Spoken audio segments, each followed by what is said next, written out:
All right, Florence has been reading the dailies here in France, and of course, the deportation of Leonarda, the 15-year-old Roma girl, is still grabbing all the headlines. That's right. It's the big topic in the French press today. And remember, we've been seeing these images all over France 24 this morning. Thousands of students marched through the streets of Paris demanding that she returned to France and blaming Interior Minister Manuel Valls for her expulsion back to Kosovo. This has caused a real storm within the ruling majority. Clearly, the government is very divided on this issue. A lot of ministers have come out and criticized Manuel Valls' policy. So far, the president has remained very silent on this issue, and Le Figaro on their front page today says that Hollande is caught in the Leonarda trap.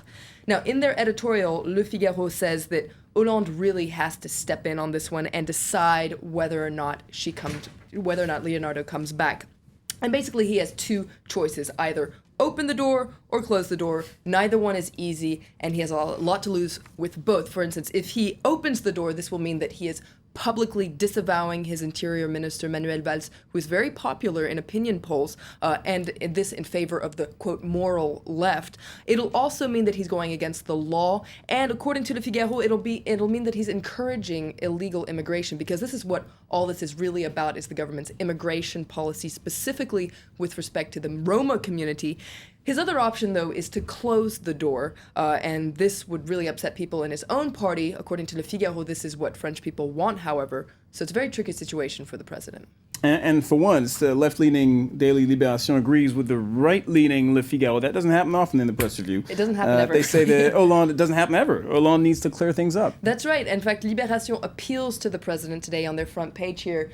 Mr. President, please explain yourself on the question of the Roma community. And Libération is very critical of Hollande's silence. They call him the mute and say that this is really a terrible situation. He's really failed on this one. And proof of that is the fact that so many young people took to the streets of Paris yesterday, because Hollande has always wanted young people to be his allies during his mandate. But the problem here is that there are really conflicting values within the government that Hollande really needs to clear up, because on the one hand, you have Manuel Valls, who's saying very controversial things like the Roma community doesn't fit in, is incompatible with French values, and should be sent back to their country. A lot of other ministers say they feel very uncomfortable with this right-wing rhetoric. So Libération says Hollande needs to step in here, and in the meantime, France is holding its breath. And an interesting point of view in the press to get the whole picture is the point of view of the Roma community. That's right. Le Monde interviews a Roma man named Alexandre Romanes about what he thinks about all this, and he says that the Roma are being treated like the Jews were in 1930, especially in Romania, where they're discriminated against and ostracized. Here in France as well, for instance, he says that his youngest daughter wanted to go to school here, but she was really bullied by her schoolmates, and so she dropped out. Interestingly enough, though, he agrees with Manuel Valls. He says that the Roma don't want to integrate, because why would they want to integrate our society? Why would you want to integrate a society where you work like a dog, or you're unemployed, you're depressed, a society that's lost all feeling of collectiveness? So he says we don't want to integrate, but however, we do want to be free to move around.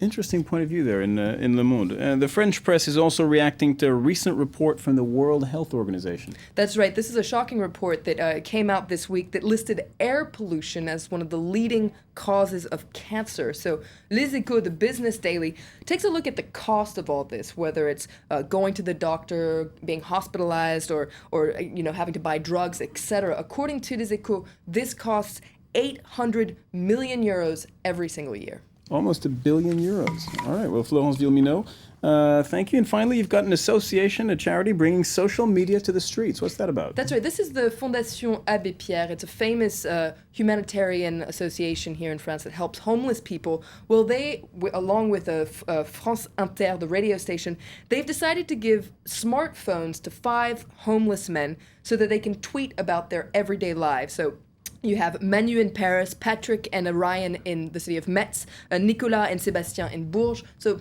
cities kind of spread over France. The idea is to raise awareness of what it's like to be homeless, and especially during the winter, because this will carry on until March 15th. So throughout the winter, you can follow them on Twitter. The hashtag is tweet de rue, so deux, like number 2, de rue. So it's going on until March 15th. It's bound to be very interesting, I believe.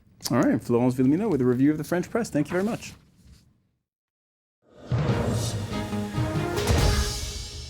And don't forget, Florence will be back later on in the morning with a review of the international press. Do stay tuned to France 24. We are back in a few minutes right after this.